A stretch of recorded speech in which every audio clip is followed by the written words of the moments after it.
Hello Illum and Lexicon fans, we've been hard at work producing our latest updates for the month of July. Before we begin, I wanted to keep everyone in the loop on the game's overall progress. Although we initially said that we would release the game at the end of this year, we're likely going to push that to spring or fall of 2022 due to extra considerations that we did not initially take into account. However, this is not necessarily a bad thing. It just means that we have more time to produce the best game possible. On top of that, we're still going to be producing these monthly devlogs as well as releasing several new social media campaigns. Once again, thank you for supporting us on our development journey. Now, on to the updates. Even though we have built systems for dialogue, checkpoints, and collisions, just to name a few, we needed a way to string them together.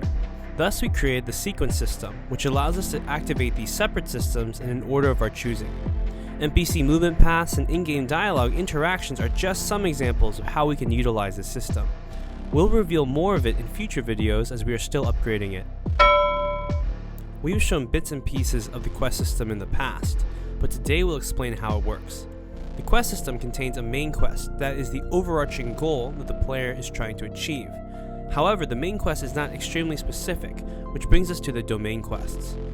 Each domain consists of a set of quests that must be completed to ultimately complete the main quest.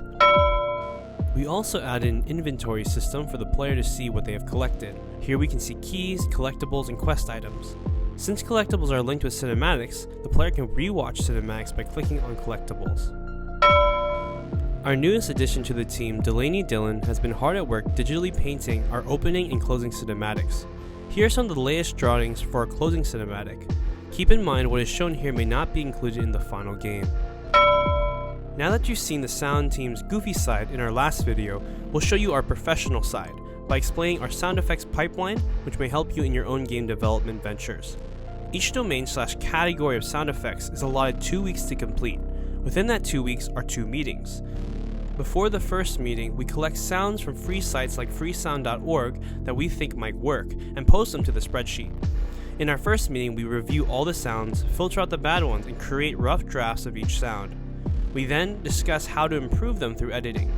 After the meeting is over, we execute the improvements and return to our second meeting to polish any incomplete sounds.